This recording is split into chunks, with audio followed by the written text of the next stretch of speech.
नमस्कार मु वीणा दीदी। प्रिय अभिभावक दिया जाइथा शिक्षण वीडियो को पिला सहित बसी देखंतु, दिया जाइथा शिक्षण कार्य अभ्यास करंतु एवं एही खरा छुट्टी को खुशीर सह पिला को किछि नुआ शिखिबारे सहाय्य करंतु। मु आशा करूछि पूर्व वीडियो देखि तुमे माने काठी व्यवहार करी 10 जाए रोमान संख्या लिखिथिबो।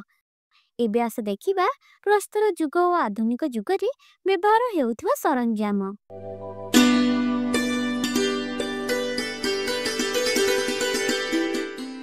आदरर पिला माने आजिर शिक्षण शिक्षादान कार्यक्रम को तुम मानक स्वागत। आज आम इतिहास जानिबार उपादान गुड़िक संपर्क में आलोचना करिबा। प्रतीक्षा स्कूल जीवा बाटरे तालपत्र लेखाटी पाइला और पढ़ा को चेष्टा कला। बंका तंका अक्षर भल से देखा जाऊ नाही, जमा पढ़ी पारलानी। सांग पिला को देखैला, से माने भी कहीं पढ़ी पारलेनी। से तालपत्र लेखाटी नहीं श्रेणी रे गुरुजी को देखैला। गुरुजी भी स्पष्ट भाव में पढ़ी पारले नाही, थंगे थंगे पढ़िले। हेले पढ़ी सारिबा परे कहिले धराकोट गणराज्यर राजा कृष्णसिंह देवଙ୍କ राज्य शासन संपर्क में एथिरे लेखा जाइछि। हाँ पिला माने, यह हेउछि इतिहास जानिबार एक उपादान। एमिति आहुरी अनेक प्राचीन उपादान आमे इतिहास संपर्क में जानिपारू। एही उपादान गुड़ी को दुई भाग में विभक्त करा जाए, प्रत्नतात्विक उपादान, साहित्यिक उपादान। प्रत्नतात्विक उपादान भारतर विभिन्न स्थान रे माटी तले और माटी उपरे प्राचीन जुगर बहुविध ऐतिहासिक वस्तु और अवशेष देखा मिले। सेगुड़िक प्राचीन कालर विभिन्न कार्यकलाप और घटनावली उपरे आलोकपात करे। एही प्रत्नतात्विक उपादान उपरे आस आलोचना करिबा। एक खोदित लेखा बा लिपि।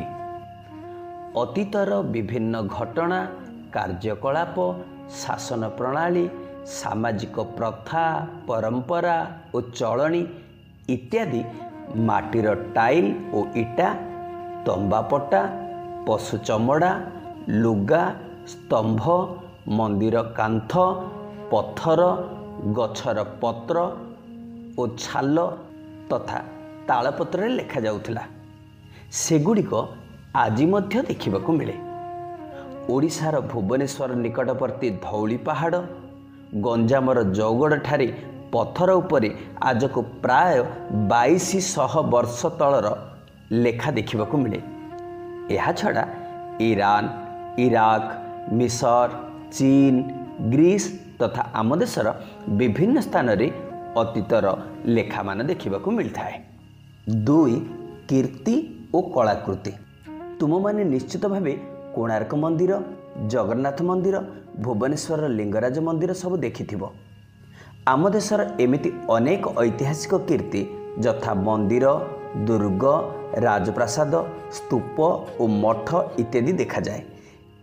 ए सबुर निर्माण समय और निर्माणकर्ता विषय आमे जानिपारू। एही सबु कीर्तिरु भी आमे सेतेबेलर सामाजिक, सांस्कृतिक, धार्मिक और वैज्ञानिक चिंताधारा संपर्क में मध्य जानिपारू। तीन भौतिक अवशेष। प्रत्नतात्विक खननरु अनेक माटीपात्र, धातुपात्र, हाथ हथियार, अलंकार, अस्त्रशस्त्र, मूर्ति इत्यादि मिलता है। एगुड़ी को भौतिक अवशेष बोली कहा जाए। एगुड़ी को अनुध्यान कले आमे अतीतर अनेक विषय जानिपारिबा। चारि प्राचीन मुद्रा। इतिहास जानिबारे प्राचीन मुद्रा विशेष भाव में साहाय्य करिथाए पिला माने। यह केबे केउं शासकंक द्वारा प्रचलित होइथिला, से समयर राज्यर अर्थनीति, बेपार वाणिज्य किपरि थिला और राज्यर विस्तृति इत्यादि अनेक तथ्य प्राचीन मुद्रा गुड़िकर मिलता है। मन रख पिला माने, इतिहास उपरे जो माने गवेषणा करती सेमानकु जेपरि ऐतिहासिक कहा जाए, सेमिति प्रत्नतत्व उपरे जो माने अनुशीलन करती सेमानकु प्रत्नतत्वविद बोली कहा जाए। एथर देखिबा साहित्यिक उपादान। पुरातन साहित्य अतीतर विभिन्न घटनावली जानिबारे आमको अनेक साहाय्य करे। आस एथर एही साहित्यिक उपादान गुड़िक आलोचना करिबा। जो ग्रंथ गुड़िकरे धर्म विषय आलोचना होता है धर्म संबंधी साहित्य कह जाए। हाँ पिला माने तुम माने तालपत्र लेखा देखिल।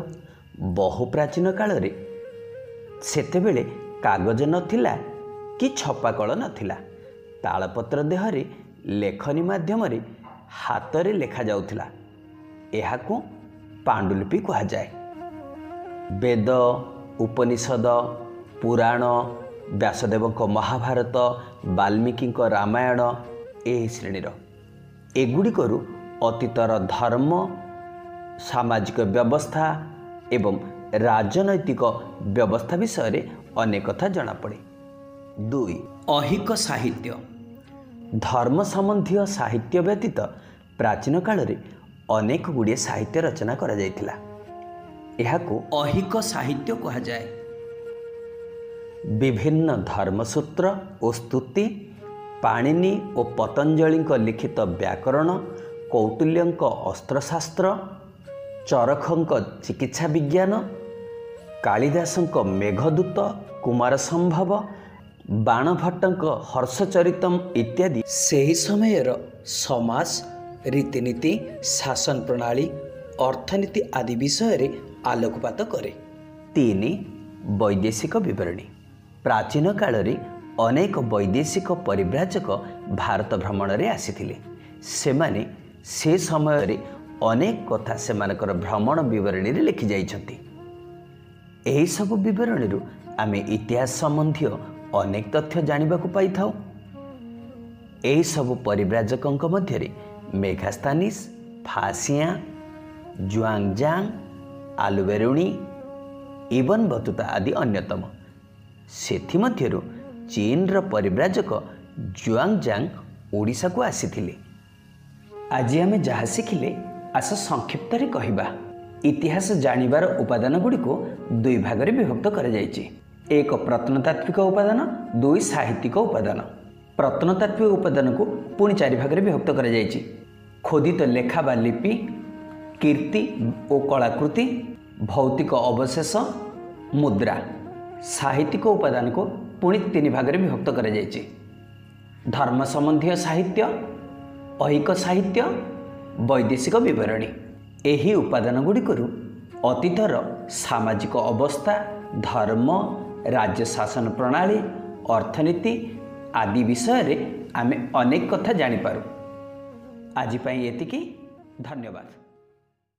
एबे तुम पई 2टी अभ्यास कार्य दियाइछि। प्रथम कार्यटी होछि एक कार्डबोर्ड में प्राचीन मुद्रा और नूतन मुद्रार छवि संग्रह करी सारणी प्रस्तुत कर। द्वितीय कार्यटी होछि तुम घरे व्यवहार करुथिबा आधुनिक सरंजाम और जेजेमा किंबा जेजेबापांक समय रे व्यवहृत हेउथिबा पुरातन सरंजामर चित्र संग्रह करी कार्डबोर्ड रे ताहाको दर्शाओ। प्रिय अभिभावक, पिलाटी कार्य करुथिबा समय रे आपण पिलार फोटो उठाई किंबा वीडियो करी किंबा रेकॉर्डिंग करी स्कूल ग्रुप रे पठाइबाकू भूलिबे नहीं।